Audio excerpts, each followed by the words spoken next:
Bonjour Jean-Luc. Bonjour Étienne. Alors c'est une voiture assez rare que vous nous présentez. C'est assez rare, oui, 4491 exemplaires exactement, qui a été fabriqué sur la base de la Fiat Berline 130.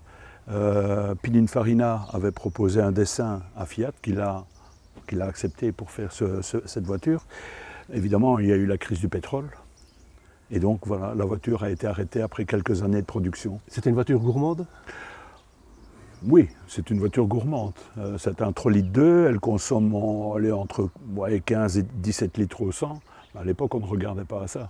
C'est une voiture qui était luxueuse? Oui, c'est une voiture luxueuse. Elle a été la voiture de fonction de Gianni Agnelli, le patron de chez Fiat, et la voiture de M. Enzo Ferrari aussi, patron de chez Ferrari. Ouais. C'est une voiture sportive alors, vocation sportive? Disons, c'est plutôt une grand tourisme, hein, c'est-à-dire c'est une voiture de voyage, c'est une voiture de voyage rapide. C'est un 3 litres 2 de 167 chevaux, donc voilà, c'est avec une boîte automatique. C'est un gros moteur, mais pas d'une puissance extraordinaire. Disons, ce n'est pas une voiture de sport. Voilà. On peut quand même jeter un coup d'œil. Bien sûr.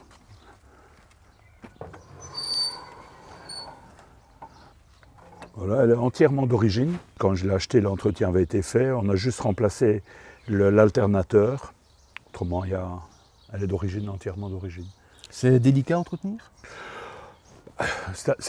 C'est délicat si on tombe en panne avec, parce qu'il est difficile évidemment de trouver des pièces.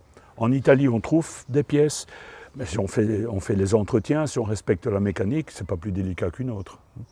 Alors un petit mot peut-être sur la ligne, c'est vraiment typique années 70. C'est typique années 70, tout à fait. Donc la carrosserie Pininfarina proposait un dessin, et puis le proposait à plusieurs marques. Il a proposé à Fiat qui a fait le coupé, il l'a proposé à Ferrari qui a fait la 400, il l'a proposé à Peugeot qui a fait la 504 coupé. Évidemment, c'est dans l'air du temps, hein, beaucoup de grosses berlines à ligne assez tendue. L'intérieur, elle était aussi dans son état d'origine? Oui, tout à fait. Bon, avec les défauts dus à l'âge de la voiture, évidemment. Mais autrement, ouais, tout est d'origine. On est vraiment dans les années 70, là. Oui, tout à fait, dans les couleurs. Hein. C'est vrai que la couleur de l'intérieur m'a vraiment séduit quand j'ai vu la voiture, alliée avec le bleu extérieur. C'était pour moi une belle combinaison. Ouais. Voilà. Et c'est l'époque où on fumait partout dans les voitures. Ah oui, bien sûr. Voilà. Cendrier devant, derrière. Allume-cigare. Il y a un accélérateur manuel, il y a le choke, l'air conditionné, les vitres électriques. On peut aller rouler avec? Bien sûr. Pour un petit tour? Bien sûr. Allez alors.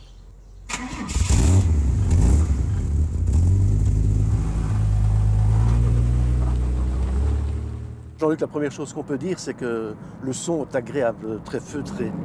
Oui, il est fort similaire aux voitures américaines de la même époque, très dans les graves, un son très doux, qui correspond assez bien au caractère de la voiture. Maintenant, si on la pousse un petit peu dans ses retranchements, le son monte dans les aigus, mais en général, non. C'est pas une voiture qu'on conduit pied au plancher, ça? Non. C'est ce qu'on appelait à l'époque les grands tourismes, donc qui permettaient de voyager assez rapidement. On n'avait pas les limitations de vitesse, on n'avait pas de radar. Mais c'est une voiture de voyage, de tourisme.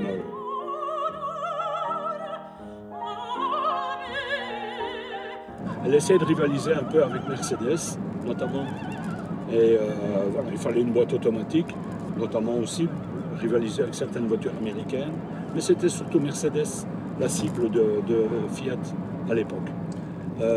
Donc elle essayait de s'attaquer au marché italien. Et donc Fiat avait d'abord sorti la berline, qui était la voiture des administrations, des dignitaires de l'État.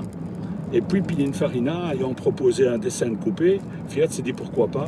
Et Fiat a fait le coupé, mais à peu d'exemplaires.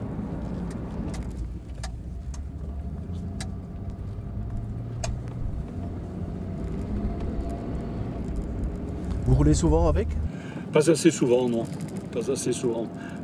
Disons, les voitures anciennes, c'est vrai qu'on dit souvent, au plus elles roulent, au mieux elles se portent, et je devrais rouler plus souvent avec. Le beau temps maintenant étant là, on va essayer de la sortir un peu plus souvent. Ouais. Alors vous me disiez que c'est une voiture qui a été produite à relativement peu d'exemplaires. Oui.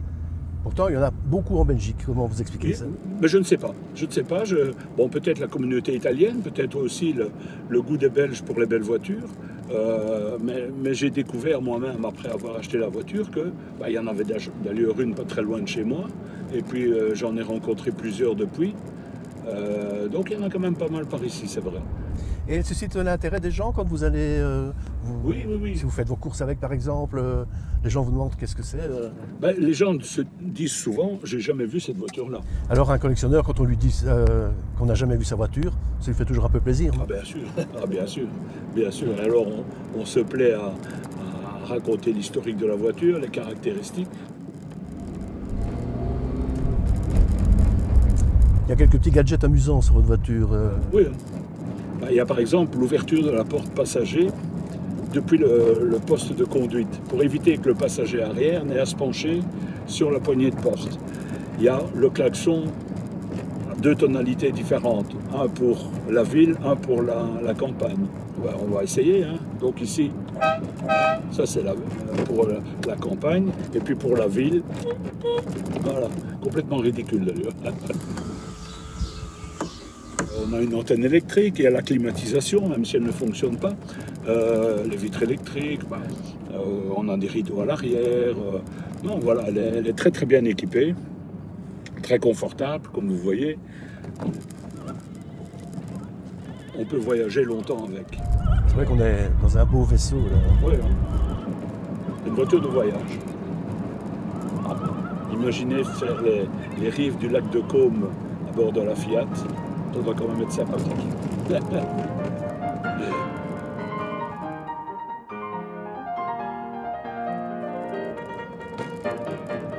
Quand vous sortez pour le plaisir, en dehors des concentrations, etc., vous choisissez quel type de parcours ou alors ce sont des sorties purement utilitaires? Non, non, non, non, je sors d'abord pour mon plaisir.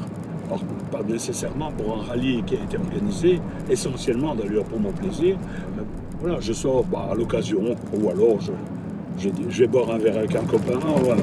Je sors au restaurant avec mon épouse, voilà, et on se dit on va prendre la voiture.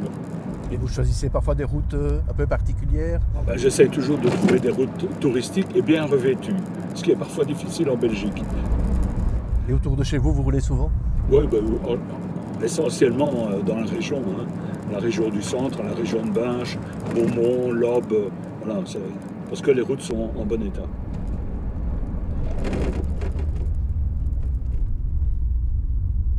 Jean-Luc, merci pour cette balade. Une balade en Fiat et dans les années 70 aussi. C'est vraiment un retour dans le passé. J'avais une question. Oui. Les gants, c'est des gadgets? Non.